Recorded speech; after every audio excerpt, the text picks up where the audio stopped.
Now, in the survey, we also asked respondents if they themselves are managers or leaders. And if they said yes, we asked them to complete 11 additional questions relating to their own leadership style, how inclusive they were as leaders. And you can see the 11 questions on the screen now. And what we did was to add up their scores across these questions. They answered them on a 1 to 5 scale, just as you answered the poll question, to produce an overall inclusive leadership score for each manager. I converted that to a 1 to 10 scale, and we compared this score to their FIRO-B results. And this is what we found. Leaders with high wanted inclusion score significantly higher on inclusive leadership than those with medium or low wanted inclusion. Leaders with high wanted affection score significantly higher than those with medium wanted affection. These show medium to large effect sizes.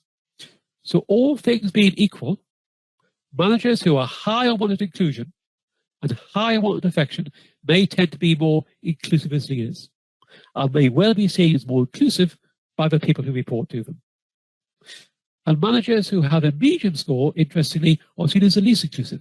And if you think about what that medium, that mid-range score might mean, that may mean the manager's behavior varies from situation to situation.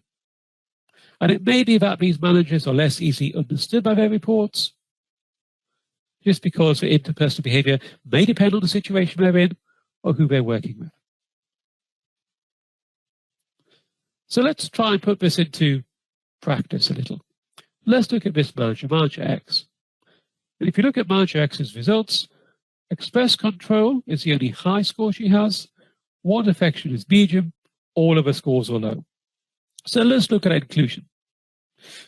So those results suggest that she's likely to come across as independent, working in private as far as possible, probably keeping a low profile.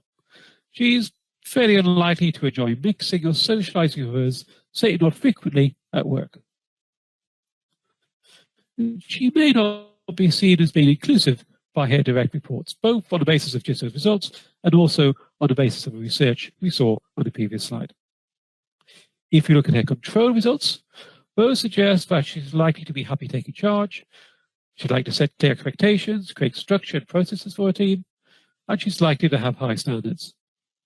She's probably not going to have any problem giving her team members feedback, maybe quite direct feedback in order to improve performance, but she may not invite feedback herself, based on both control and also the inclusion scores. She might drive decisions through without listening to others, or really think through, or thinking to think through, how the people in her team might be affected. With her low express affection score, she's likely to be cautious about how much support and closeness she shows to others.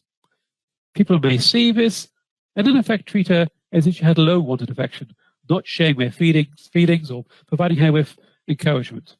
And actually her result is in the medium range.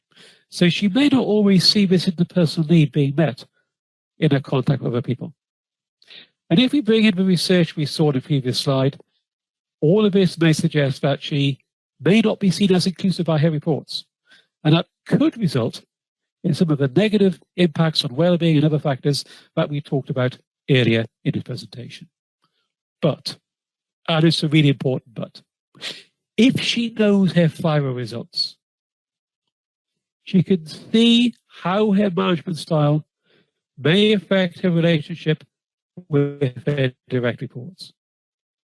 It gives her the knowledge to understand that. And it gives her the possibility of flexing her interpersonal style to meet their interpersonal needs more effectively. She doesn't have to change as a person, but given her this awareness could unlock the performance of her team. By understanding those interpersonal needs, we can foster inclusion and boost performance.